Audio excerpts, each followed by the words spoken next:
If you're a real estate investor, this market is not what it used to be. Rates are up, lenders are pulling back, and deals that should cash flow, they don't. But here's the thing, most investors, they aren't failing because of bad properties.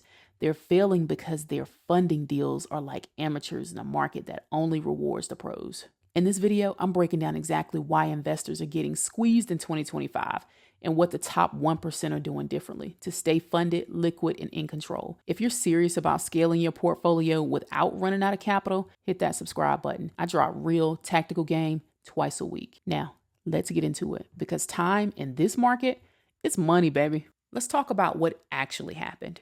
Because if you don't understand how you got here, you can't fix what's next. During the pandemic, money was cheap.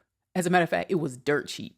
Interest rates were at a historic low. Real estate became the wealth play for everybody and their mama. First-time flippers to billion-dollar hedge funds. Deals were getting funded overnight. Airbnb was printing cash. Everyone looked like a genius. Then came the reset. 2023 and 2024, it hit hard. The Fed spiked interest rates to fight inflation, and suddenly, the same properties that cash flowed at 3% interest, they didn't pencil at 7%.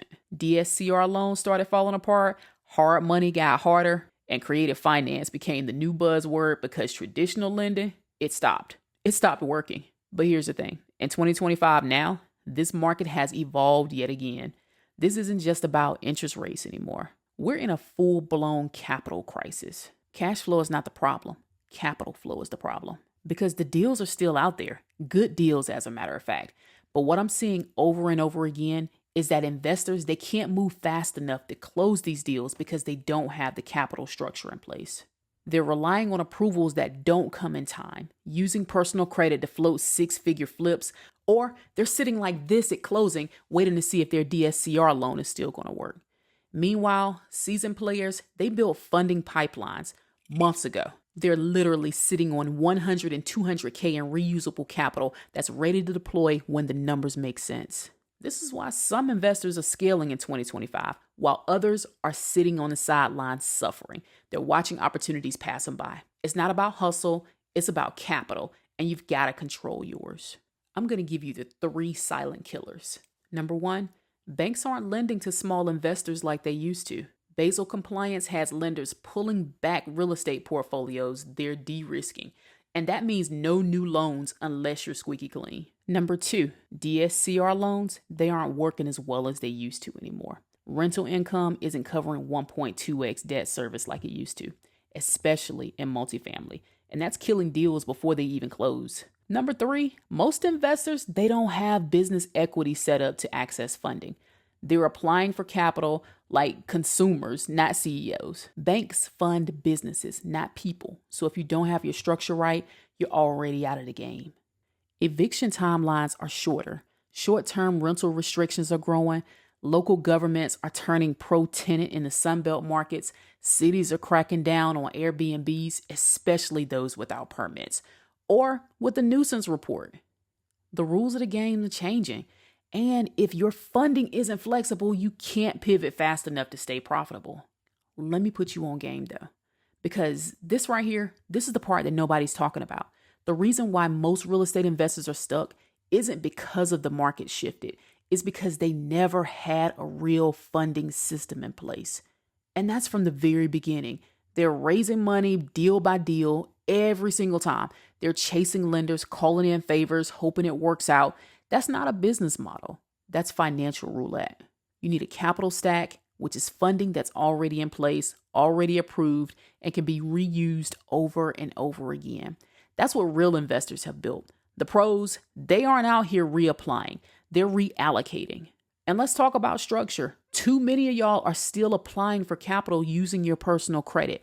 That's dangerous. It tanks your utilization, it messes with your score, and it limits how much you can get approved for.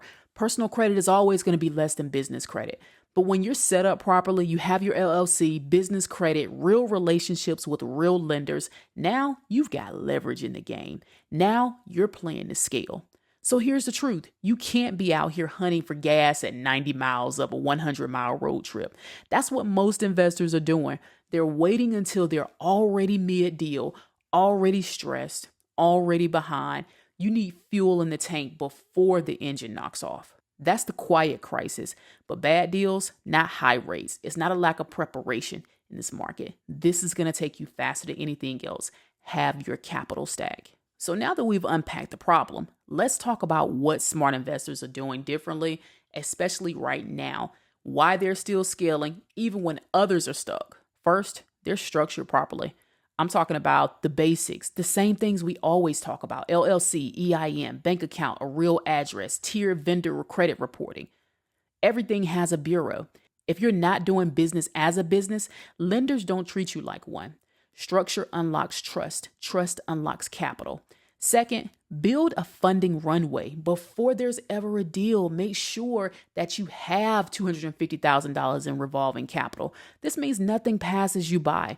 You're not waiting till the deal falls apart to say, hey, I need funding. That's how you move. And third, they're using creative stacking.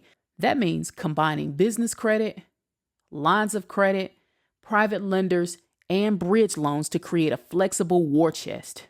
It's not just about one source. It's about building a capital ecosystem. And this thing is going to fund you multiple deals, reduce your risk, and keep your cash protected. The pros aren't chasing the money. They built the pipeline and the money comes out of it. And now the capital comes to them. If your funding depends on luck, timing, and personal credit, you're already behind. But if you're willing to think ahead and build a system, you can fund deals on your terms. Stay liquid, stay lean, secure reusable capital now. Be ready to pounce when distressed assets hit the market in late 2025. The best deals are coming, but only the prepared will eat. Funding isn't optional. It is the weapon. Since you stuck around until the end, I've got something special for you. I've opened a private space exclusively for real estate investors who want to stay ahead of the curve. They want to get insider level insights and learn how to build funding pipelines that scale with them. Inside, we drop market shifts, funding strategies, and real-world game plans that I normally reserve for high-ticket clients. If you're serious about growing your portfolio, this is where you belong. And if you're ready to map out exactly how to fund your next move, my team's opening up time to speak with you directly. No guesswork, just customized funding solutions based on where you are and where you're going. Go ahead and click the link below. Get plugged into the cash flow department. Lock in your appointment while spots are still open. I'm Mo the Closer, and I'll see you at the bank.